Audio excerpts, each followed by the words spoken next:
Hello, my name is Ricky Sears, and welcome to my final project presentation for Python.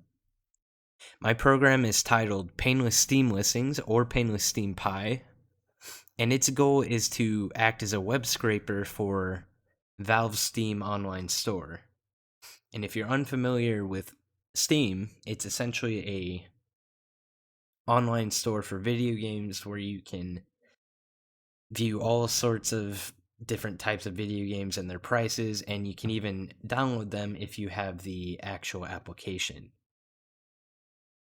Why I did this is because Steam is based on Chromium, which is very resource heavy for low end systems. It's quite a RAM hog, and also due to that fact, uh, it's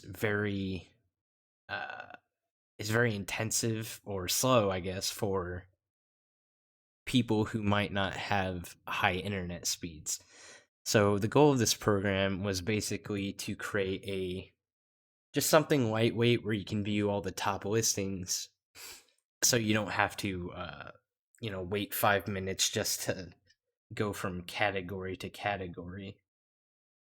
You can just kind of print out the listings into a text file and look at them, and you can see the date, and you can even print multiple of the same listings at different times and dates should you want to, and compare them. So I'm going to run through the code a little bit and just kind of talk about what I've done. So we get down to here, and this is essentially the scraper. So we use Beautiful Soup, and we parse out the HTML.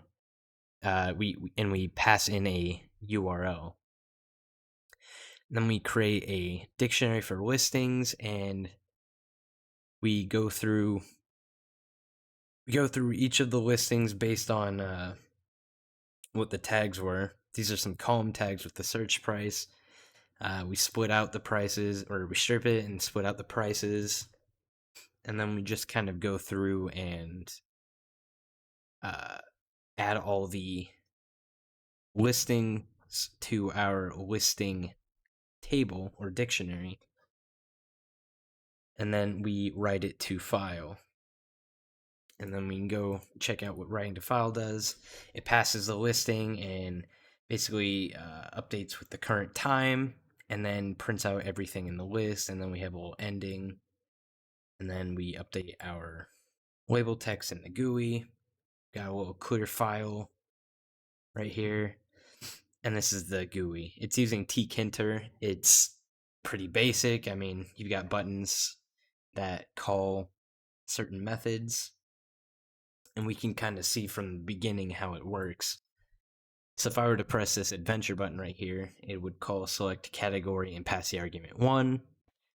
I would go up here to my select category method, and it would pass 1, and then it would go to this little switch statement where it looks for 1, and it grabs the adventure URL method and returns yet another method from my class up here. Now, there's no reason I created a class just to pass these strings, but I did it anyway, just to kind of demonstrate, using a class.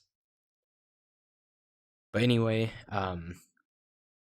we had this switch statement, and then we split up the white space between adventure and the actual URL, and then it calls this output, which I've already gone through, and it just passes the title and the actual URL so that the URL can be looked at. And this text is basically just for listing purposes. So I'll go ahead and demonstrate the program real quick. As you can see here, it's just a little GUI with some buttons, and if I click first I'm going to clear it. You can see we get a little output that says it's been cleared, and then I can click on one of these, such as adventure, and it goes through all that.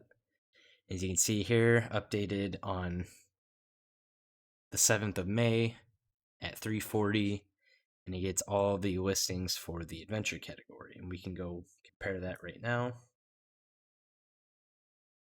You can see here, it's pretty accurate. And that's about it. Thanks for watching.